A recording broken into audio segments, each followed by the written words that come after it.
আউযু বিল্লাহি মিনাশ শাইতানির রাজিম। বিসমিল্লাহির রহমানির রহিম।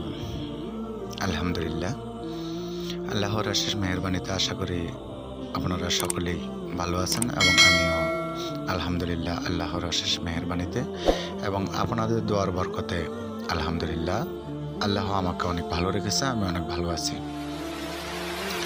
যাই হোক, আজকে আপনাদেরকে আমি একটি সিপলি ছোট একটা বাচ্চা পরীর সাধন দেব, যে পরীটা অসীম শক্তিশালী। পরীটা হয়তো ছোট, সেটা ঠিক আছে, এবং খুব সহজ, কাজটাও অনেকটা সহজ। তো এই কাজটি আপনাদেরকে আমি আজকে দিতে যাচ্ছি আমার মন থেকে, এবং এই কাজের জন্য সকলকে আমি এই ভিডিওর মাধ্যমেই ইজাজত দিয়ে দেব। তো আশা করি ইনশাল্লাহ আপনারা আমার এই ভিডিওটা 100% মনোযোগ দিয়ে দেখবেন এবং বোঝার জন্য চেষ্টা করবেন। বাকিটা আল্লাহই ভালো জানে। যাই হোক, এই ভিডিওটি শুরু করার আগে আপনাদের উদ্দেশ্যে কিছু কথা না বললেই নয়। আসলে দেখেন ভাই, আমি আজ 30 বছর যাবৎ এই লাইনে, আমি 30 বছর ব্যয় করে যতটুকু আমি শিখেছি ততটুকু আপনাদেরকে ধীরে ধীরে শেখানোর জন্য চেষ্টা করতেছি। আল্লাহ আমাকে যদি হায়াত দান করে তাহলে আমি আমার জীবনের সকল কিছু আমি আপনাদেরকে ধীরে ধীরে শেখানোর জন্য চেষ্টা করব এবং দিয়ে থাকব। তো অনেক ভাই অনেক রকমের কমেন্ট করেন, বিশেষ করে দুইটি ভাই ইদানিং আমার চ্যানেলে কমেন্ট করেন যে ফালতু ভিডিও, এগুলো দিয়ে কখনো কাজ হয় না। আচ্ছা ভাই, আপনারা কখন কোন ধরনের কি চেষ্টা করেছেন, কোন চ্যানেল থেকে চেষ্টা করেছেন সেটা আমি আদৌ বেশ ভালো করে জানি না। দয়া করে আমাকে জানাবেন যে আপনারা কোন ধরনের কি চেষ্টা করে এই ধরনের কমেন্টগুলো করতেছেন। আর বিশেষ করে দেখেন, আমি যে জিনিসটা জানি না, পুরোপুরি জানি না, এই জিনিসটা নিয়ে আমি বাড়াবাড়ি করাটাও কিন্তু আমার পক্ষে অ্যাকচুয়ালি ঠিক না। তো যে জিনিসটা আমি জানি, সম্পূর্ণ জানি, সেই জিনিসটা হয়তো নিয়ে বাড়াবাড়ি করলেও চলে। যেমন আপনারা যেভাবে চ্যানেলে কমেন্ট করেন যে এই সমস্ত জিনিস দিয়ে কখনোই কোনো কাজ করা সম্ভব না, তাহলে তো আমার মনে হয় যে আপনারা এর চাইতে বেশি মন্ত্রতন্ত্র বা তাবিজ কবজের ব্যাপারে আপনারা জানেন। দয়া করে আমাকে একটু জানাবেন যে আপনারা আসলে কি জানেন, কতটুকু জেনে শুনে এই ধরনের কমেন্ট করতেছেন। 1 2 নম্বরে হলো, অনেকেই আমাকে প্রশ্ন করে, অনেকে না, বিশেষ করে 1-2 জন ভাই আমাকে প্রশ্ন করে যে আপনার এ সমস্ত ভিডিও দিয়ে কি কেউ কখনো সাকসেস হয়েছে, কেউ কখনো সাফল্য পেয়েছে? আসলে দেখেন ভাই, আমি সাকসেসের উপরে, সাফল্যের উপরে ভিডিও দিলে অন্তত পক্ষে 10-20টি ভিডিও দিতে পারতাম, কিন্তু দেই নাই। আমার চ্যানেলের বয়স খুবই কম, এর ভিতরে 10-20 জন যে সাকসেস হয়েছে তাদের আমি ভিডিও দিতে পারতাম, কিন্তু দেই নাই। কেন? দিতে গেলে কল রেকর্ডে যে সমস্ত আমি প্রমাণ আমার কাছে আসতেছে, সাকসেসের কথা আমার কাছে আসতেছে, ফোন আসতেছে, ওই ফোন রেকর্ড যদি দিতে যাই তাহলে সেক্ষেত্রে কিন্তু নাম্বারও আপনাদেরকে দিতে হয়, না হলে আপনারা বিশ্বাসযোগ্য হবেন না বা বিশ্বাস করবেন না, সেজন্য নাম্বারও দিতে হয়। দেখেন, যেই লোকটার ভিডিওটা আমি দেব, সাকসেসের ভিডিওটা আমি দেব, ওই লোকটার নাম্বারটা যদি আপনাদেরকে দেই, আমাকে যেভাবে প্রতি দৈনিক অন্তত পক্ষে 200 নাম্বার থেকে সকাল টু রাত্র 12টা পর্যন্ত জ্বালা যন্ত্রণা করতেছেন, ওই লোকটাকে যে কি করবেন সেটা আমি বেশ ভালো করে জানি। এই জন্যই আমি আসলে সাকসেসের বা সাফল্যর কোনো ভিডিও দিচ্ছি না। তারপরও আপনাদের অনুরোধের সাপেক্ষে আমি একটি ভিডিও অবশ্যই দিয়েছি, যে আপনারা দেখছেন যে সাকসেসের সাধন সাকসেসের আমি একটি ভিডিও দিচ্ছি, সাফল্যর একটি ভিডিও দিয়েছি। এরকম দিলে আমি আসলে শত ভিডিও দিতে পারি, 10-20টা ভিডিও আমি দিতে পারি, কিন্তু দেব না। কেননা আপনারা যদি সাকসেস হওয়ার পরে মনে করেন, আপনি যিনি এই প্রশ্নটা করছেন, মনে করেন আপনি সাকসেস হন, আর যদি আপনার সাকসেসের ভিডিওটা যদি আমি ইউটিউবে আপলোড করি, সেখান থেকে কিন্তু আমাকে হাজারো প্রশ্ন করবে, আপনার নাম্বারটা দেওয়ার জন্য। যখন আপনার নাম্বারটা দেব তখন কিন্তু আপনার কাজের যে 12টা বাজবে এটা আমি বেশ ভালো করে জানি। আপনার কাজের যে পাবলিকে 12টা বাজিয়ে দিবে এটা আমি বেশ ভালো করে জানি। আপনাকে টোটালি কোনো কাজই করতে দেবে না। পাবলিকে সকাল টু রাত্র 12টা পর্যন্ত 1টা পর্যন্ত আপনাকে শুধু জ্বালা যন্ত্রণা করতেই থাকবে। আর বিশেষ করে কিছু ভাইয়ের জন্য একটি কথা না বললি না, সেটা হলো দেখেন ভাই, আপনারা সকালবেলা আমাকে কেউ কখনো কল দেবেন না, কেননা আমি সারা রাত্র কাজ করি। বিশেষ করে আমি সারা রাত্র কাজ করি। সারা রাত্র কাজ করার পর আমি প্রায় শেষ রাত্রে ঘুমাই। তো শেষ রাত্রে ঘুমানোর পরে আমি প্রায় হাফবেলা ঘুম যাই। এটা অনেকেই জানে, আবার অনেকে জানে না। যারা জানেন না তাদেরকে এই ভিডিওর মাধ্যমে বলে দিচ্ছি যে বিশেষ করে আমাকে কেউ সকালবেলা কল দেবেন না, আমাকে কল দেবেন দুপুরের পরে, বিশেষ করে জোহরের পরে। তো যাই হোক, আজকের এই ভিডিওটা সম্বন্ধে আপনাদেরকে বলে দেওয়া যাক। আজকের ভিডিওটা খুবই সহজ এবং অতি শক্তিশালী ছোট্ট একটা পরী আপনার সামনে হাজির হবে। এই পরীটা বয়স কম কিন্তু প্রচণ্ড শক্তিশালী। তার শক্তির তুলনা করা যাবে না এবং তার এতটা শক্তি সেটা আল্লাহই ভালো জানে।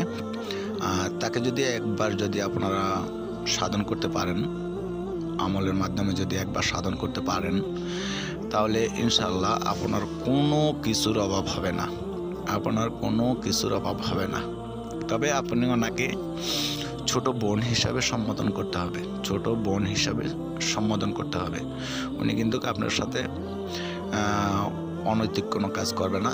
তবে আপনি যা কিছু বলেন আপনার কাজগুলো করে দেওয়ার জন্য উনি 100% প্রস্তুত থাকবে এবং আপনার কথা অনুযায়ী উনি সকল কাজ করে দেবে।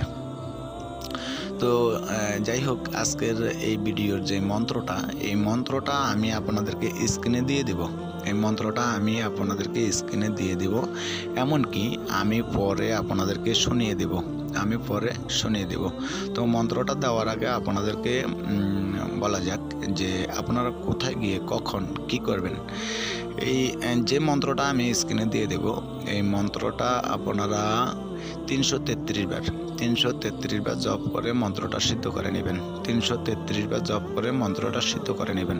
তবে দেখেন ভাই, আমরা অনেকেই বলে থাকি, আমি নিজেও বলে থাকি যে শনি অথবা মঙ্গলবার, আসলে মন্ত্র জপ করার জন্য শনি অথবা মঙ্গলবার প্রয়োজন হয়, ঠিক আছে। তো আপনারা স্ক্রিনে এখন যে মন্ত্রটা দেখতেছেন, এই মন্ত্রটাই আপনারা 333 বার জপ করে এই মন্ত্রটা সিদ্ধ করে নেবেন। এই মন্ত্রটা 333 বার জপ করে সিদ্ধ করে নিয়ে শনি অথবা মঙ্গলবার, সবচাইতে ভালো হয় আপনারা যদি অমাবস্যা রাত্রে এই মন্ত্রটা যদি সিদ্ধ করে নেন। মন্ত্রটা হচ্ছে ওম হিলিং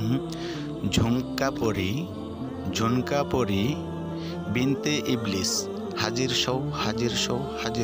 আমি আবারও বলে দিচ্ছি, মন্ত্রটা হলো ওম হিলিং ঝুনকাপরি বিনতে ইবলিস হাজির সৌ।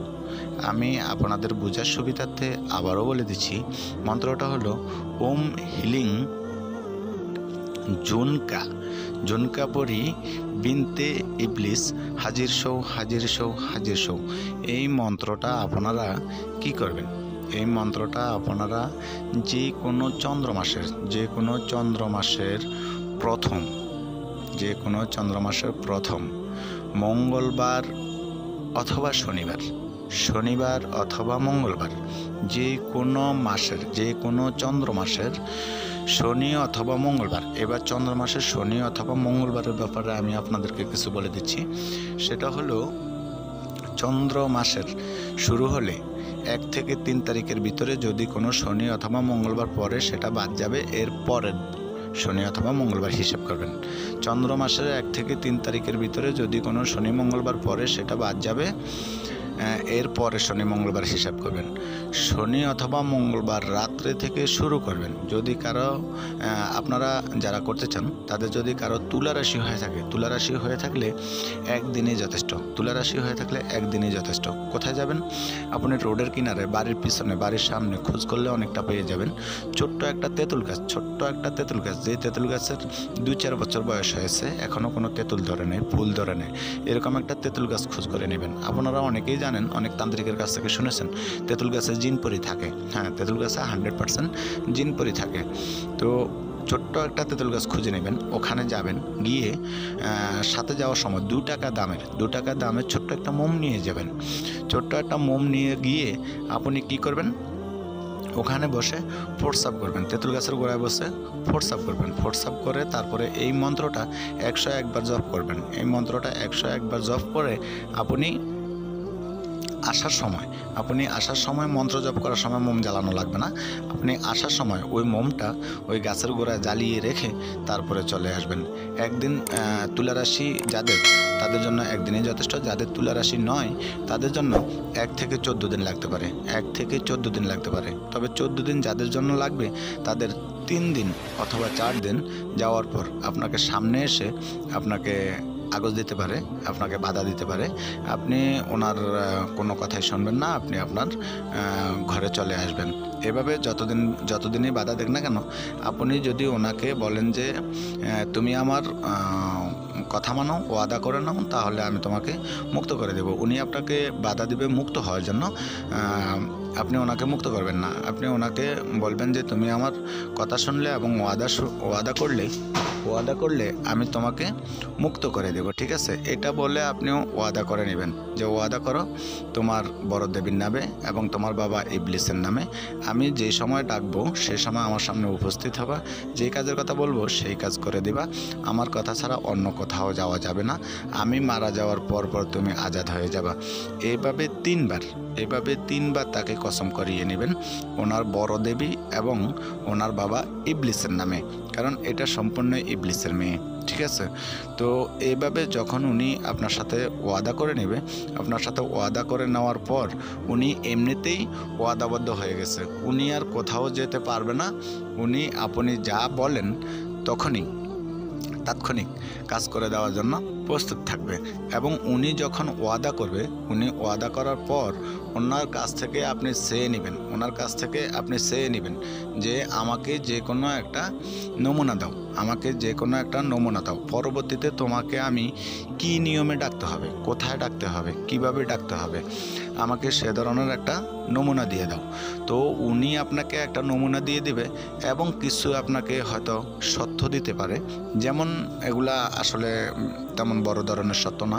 এর সত্যটা হবে এরকম যে আপনি আমাকে বোন হিসাবে সম্বোধন করতে হবে, এমনকি আপনি গরুর গোশত বেশি খাওয়া যাবে না, কাঁচা রসুন পেঁয়াজ এগুলো বেশি খাওয়া যাবে না, আমাকে এভাবে ডাকবেন, এই নমুনা দিয়ে গেলাম, আমাকে এভাবে ডাকবেন, এভাবে ডাকলেই আমি আপনার ডাকে সাড়া দেব এবং কখনোই আপনি আমাকে দিনের বেলা ডাকবেন না। এভাবে হয়তো কিছু সত্য দিতে পারে।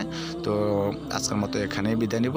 আসসালামু আলাইকুম ওয়া রাহমাতুল্লাহি ওয়া বারাকাতুহু ওয়া মাগফিরাতুহু।